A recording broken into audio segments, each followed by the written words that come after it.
శుక్లాం బ్రహ్మ విచారసార పరమాద్యాం జగద్వ్యాపినీం వీణా పుస్తకధారిణీం అభయదాం జాడ్యాంధకారాపహాం హస్తే స్ఫాటికమాలికాం విదదతీం పద్మాసనే సంస్థితాం వందే తాం పరమేశ్వరీం భగవతీం బుద్ధిప్రదాం శారదాం. శ్రీ మహాగణాధిపతయే నమః. శ్రీ మహాసరస్వత్యై నమః. శ్రీ గురుభ్యో నమః. శుక్రగోచారము అంటే శుక్రుడు సంచరించడం మూలకంగా ద్వాదశ రాశులలో జన్మించినటువంటి వారికి ఎలాంటి ప్రభావము ఉంటుంది, ఎలాంటి ఫలితాలు ఉండబోతున్నాయి అనేటువంటి విషయాన్ని మనం చూసినట్టయితే, శుక్రుడు ప్రతి మాసము ఒక రాశి నుండి ఇంకొక రాశికి మారుతూ ఉంటాడు. మారినప్పుడల్లా మనకు ఒక స్థానం కూడాను మారుతోంది. ఉదాహరణకి జన్మస్థానంలో ఉన్నటువంటి శుక్రుడు రుజుమార్గంలో ప్రయాణం చేస్తున్నట్టయితే ద్వితీయ స్థానంలోకి వెళ్తాడు. ఇలా స్థానము మారుతూ ఉన్నప్పుడు మనకు ఆ శుక్రుడి మూలకంగా ఎలాంటి ఎఫెక్ట్ ఉంటుంది, ఎలాంటి ఫలితాలు ఉంటాయి అనే విషయము చాలా ముఖ్యమైనటువంటిది. శుక్రుడు చాలా ప్రధానమైనటువంటి గ్రహము. శుక్రుడి మూలకంగా మనకు జీవితంలో అన్నిటికంటే ముఖ్యమైనటువంటిది ఆనందము, సౌఖ్యము, సుఖము, ఇలాంటివన్నీ కూడాను శుక్రుడి మూలకంగా కలుగుతాయి. కాబట్టి శుక్రుడు గోచార రీత్యా ఉత్తమమైనటువంటి స్థానాలలో సంచరిస్తూ ఉన్నప్పుడు, లేదా జన్మ సమయంలో శుక్రుడు అనుకూలమైనటువంటి స్థానాలలో ఉన్నప్పుడు, శుక్రాంతర్దశ జరుగుతూ ఉన్నప్పుడు, శుక్ర మహర్దశ జరుగుతూ ఉన్నప్పుడు మనకు తప్పకుండా ఆ శుక్రుడి మూలకంగా మంచి ఫలితాలు ఉంటాయి. అంటే సంపాదన, చదువు ఇవన్నీ కూడాను ఎలా ఉన్నప్పటికీ మనిషికి జీవితంలో ఆనందము, సంతృప్తి అనేటువంటిది ముఖ్యమైనటువంటిది. కాబట్టి శుక్రుడి మూలకంగా ఇది కలుగుతుంది. ముఖ్యంగా మహిళలకు శుక్రబలం చాలా శ్రేష్టము అనేటువంటిది శాస్త్రం చెప్తోంది. స్త్రీణాం శుక్రబలం శ్రేష్టం అని. స్త్రీలకు, ముఖ్యంగా గృహిణులకు ఇంటి వాతావరణము ఇవన్నీ కూడాను అనుకూలంగా ఉండి వాళ్ళు సుఖంగా, సౌఖ్యంగా, సంతోషంగా ఉన్నట్టయితే అందరూ కూడాను, పిల్లలు, పెద్దలు అందరూ కూడాను సుఖమయమైనటువంటి జీవితాన్ని గడపడానికి అవకాశాలు ఉంటాయి. కనుక శుక్రుడి యొక్క గోచారానికి అత్యంత ప్రాధాన్యత ఉంది. అయితే ఈ శుక్రుడి గోచారం మూలకంగా ఎలాంటి ఫలితాలు ఉన్నాయి అనేటువంటి విషయాన్ని మనం తెలుసుకుందాం. మేషరాశి వారికి శుక్ర గోచారము ఎలా ఉంది? శుక్రుడి యొక్క సంచారము 4 జూలై 2026 నుండి 1 ఆగస్టు 2026 మధ్యకాలంలో సింహరాశిలో సంచారం జరుగుతోంది. అంటే శుక్రుడు సింహరాశిలో శత్రుస్థానంలో సంచరిస్తున్నాడు. అయితే ఈ సంచారం మూలకంగా మేషరాశి వారికి ఎలా ఉంటుంది అనే విషయాన్ని మనం చూసినట్టయితే, మేషరాశి జాతకులకు పంచమ స్థానంలో సంచరిస్తున్నాడన్నమాట శుక్రుడు. పంచమ స్థానము శుక్రుడు గోచార రీత్యా మంచి ఫలితాలను ఇచ్చేటువంటి స్థానం. శుక్రుడికి ప్రభావంగా బలవంతమైనటువంటి స్థానంగా మనకు శాస్త్రం చెప్పింది గనక శుక్రుడి మూలకంగా మంచి ఫలితాలు కలుగుతాయి. అయితే ఎలాంటి ఫలితాలు ఉంటాయి అనే విషయాన్ని మనం చూసినట్టయితే, పంచమ స్థానము, శుక్రుడు, ఈ రెండిటిని కూడాను క్రోడీకరించి మనం ఫలితాలపై దృష్టి పెట్టుకోవాలి.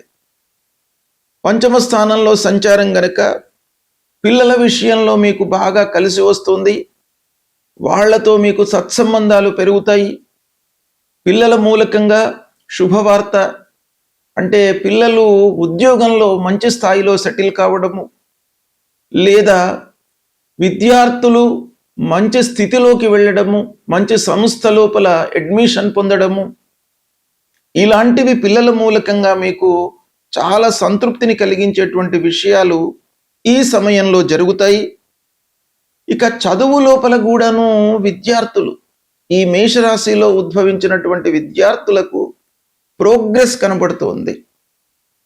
కొంత ఏకాగ్రతతో మీరు కష్టపడినట్టయితే తప్పకుండా మీకు ఆ శుక్రుడి యొక్క అనుగ్రహం, తద్వారా మీరు ఆ విద్య లోపల మీరు అనుకున్న స్థాయికి వెళ్ళేటువంటి అవకాశాలు బాగా కనబడుతున్నాయి. ఇక ముఖ్యంగా శుక్రుడు ప్రేమ, వివాహము వీటికి సంబంధించినటువంటి గ్రహం కూడాను. కాబట్టి ప్రేమ వ్యవహారాలలో ఉన్నటువంటి వాళ్లకు కూడాను ఈ సమయం కొంత అనుకూలంగా ఉంటుంది. ముఖ్యంగా శుక్రుడు సంగీతము, కళలు, సాహిత్యము ఇలాంటి వాటిపైన కూడాను ఒక పాజిటివ్ ప్రభావాన్ని చూపిస్తాడు. అందులో భాగంగా కళారంగంలో ఉన్నటువంటి వాళ్లకు, సాహిత్య రంగంలో ఉన్నటువంటి వాళ్లకు కూడాను ఈ సమయం బాగా కలిసి వస్తుంది, వాళ్లకు గుర్తింపు లభిస్తుంది. అయితే ఇక బిజినెస్ చేస్తున్నటువంటి వాళ్ళ విషయం చూసినట్టయితే మీరు పెట్టినటువంటి పెట్టుబడులకు లాభాలు ఈ సమయం లోపల అందుతాయి. ఉద్యోగం చేస్తున్నటువంటి వాళ్లకు కూడాను వాళ్ళ స్కిల్కు, అంటే వాళ్ళ యొక్క నైపుణ్యానికి గుర్తింపు లభిస్తుంది. తద్వారా మీరు అధికారులతో, యాజమాన్యంతో, మీతో కలిసి పనిచేస్తున్నటువంటి వాళ్ళందరితో కూడాను ప్రశంసలను అందుకుంటారు. ఇక వ్యాపారము అభివృద్ధి పథంలో నడుస్తుంది. సంగీత, సాహిత్య, సినిమా రంగాలలో ఉన్నటువంటి వారికి, మీడియా రంగంలో ఉన్నటువంటి వారికి కొత్త అవకాశాలు కూడాను ఈ సమయం లోపల వస్తాయి. శత్రువులపై మీరు విజయాన్ని సాధిస్తారు. ఇక పంచమ స్థానంలో సంచారం మూలకంగా ఆర్థిక పరమైనటువంటి అనుకూలత కూడాను మీకు గోచరిస్తుంది. బంధువులు, మిత్రులు, ఆత్మీయుల యొక్క సహాయ సహకారాలు అందుతాయి. ముఖ్యంగా కుటుంబంలో సంతోషకరమైనటువంటి వాతావరణం ఉంటుంది. భార్య, పిల్లలు, కుటుంబ పెద్దలు వీళ్ళందరి లోపల ఒక సయోధ్య, అన్యోన్యత ఉండడం మూలకంగా మీకు సంతృప్తికరమైనటువంటి వాతావరణం, తద్వారా మీకు ఒక కొండంత బలాన్ని మీకు ఇస్తుంది. దేన్నైనా కూడాను నేను, ఏ సమస్యనైనా కూడాను అధిగమిస్తాను అనేటువంటి ఒక భావనలోకి వస్తారు. ఇక వివాహ ప్రయత్నాలు ముందుకు కొనసాగుతాయి. సమాజంలో గౌరవం పెరుగుతుంది. వినోదాలకు, విహారయాత్రలకు ఖర్చులు చేస్తారు. ఇకపోతే కొంత అహంకారాన్ని మీరు తగ్గించుకోవాలి.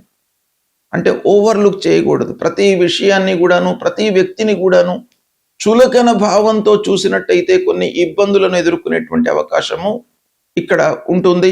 కాబట్టి అది తగ్గించుకోండి. పిల్లల విషయంలో మీకు బాగా కలిసి వస్తుంది. ఓవరాల్గా చూసినట్టయితే 4 జూలై నుండి 1 ఆగస్టు మధ్యకాలంలో మేషరాశి వారికి శుక్రుడి యొక్క అనుకూలత బాగా ఉంది. దీన్ని సద్వినియోగపరచుకోండి. మంచి ఫలితాలను పొందుతారు, సుఖమయంగా ఉంటారు. శుక్రుడు ప్రతికూలంగా ఉన్నప్పుడు మనము పరిహారాలను చేసుకోవాలి. ప్రతికూలమైనటువంటి ఫలితాలు అనంటే గోచార రీత్యా 6, 7, 10వ స్థానాలలో సంచరిస్తున్నటువంటి సమయంలో, లేదా శుక్రుడు శత్రుస్థానంలో సంచరిస్తున్నటువంటి సమయంలో, జన్మ సమయంలో దుస్థానాలలో ఉన్నప్పుడు, వీటన్నిటినీ కూడాను మనము దృష్టిలో పెట్టుకొని శుక్రుడికి సంబంధించినటువంటి పరిహారాలు చేసుకోవాలి. శుక్రుడు చాలా ప్రధానమైనటువంటి గ్రహము. మనకు ఆనందాన్ని, సౌఖ్యాన్ని జీవితంలో ఇచ్చేటువంటి గ్రహము కాబట్టి శుక్ర బలము అనేటువంటిది చాలా ముఖ్యం. కనుక శుక్రుడి పరిహారాలు తప్పకుండా చేసుకోవాలి.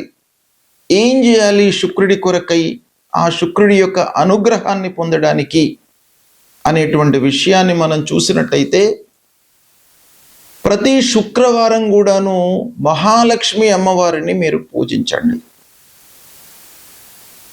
ఆ మహాలక్ష్మి అమ్మవారిని పూజించేటువంటి సమయంలో, ఆరాధన చేసేటువంటి సమయం లోపల తెల్లని పుష్పాలను మీరు వినియోగించండి అమ్మవారి కొరకు. అంటే మల్లెలతో అమ్మవారిని ఆరాధించండి, అర్చన చేయండి. మహాలక్ష్మి అష్టోత్తరాన్ని మీరు పారాయణం చేయండి, శ్రీ సూక్త పారాయణం చేయండి. ముఖ్యంగా స్త్రీలకు, మీరు ముత్తైదవులకు తాంబూలాలు ఇచ్చుకోండి. తెల్లని వస్త్రాన్ని దానంగా ఇవ్వండి. ఇక పిల్లలకు, చదువుకునేటువంటి విద్యార్థులకు పుస్తకాలు కానివ్వండి, పెన్నులు కానివ్వండి, లేదా వాళ్లకు ఉపయోగపడేటువంటి సలహాలు చదువు కొరకై మీరు చేయండి. మీ స్థితిని అనుసరించి వాళ్ళ చదువు కొరకై ఉపయోగపడేటువంటి ఆర్థిక సహాయాన్ని కానివ్వండి, లేదా సలహాలను కానీ ఇచ్చినట్టయితే ఆ శుక్రుడి యొక్క అనుకూలత మీకు కలుగుతుంది. ముఖ్యంగా శుక్రుడికి సంబంధించినటువంటి మూల మంత్రాన్ని చదువుకోవడము, అమ్మవారిని యొక్క దేవాలయానికి వెళ్ళి అమ్మవారిని ఆరాధించడము, అర్చించడము మీరు చేసినట్టయితే చాలా మంచి పరిహారాలు కలుగుతాయి. ఆ అమ్మవారి యొక్క అనుగ్రహం మూలకంగా శుక్రుడు మీకు అనుగ్రహిస్తాడు. తద్వారా శుక్రుడి మూలకంగా కలిగేటువంటి ఆ దుష్ప్రభావం ఏదైతే ఉందో అది దూరం అవుతుంది. అమ్మవారి యొక్క అనుగ్రహం కలుగుతుంది. తద్వారా మీకు శుభ ఫలితాలు కలుగుతాయి. కనుక అమ్మవారిని పూజించండి, సత్ఫలితాలను పొందుతారు. శుభం.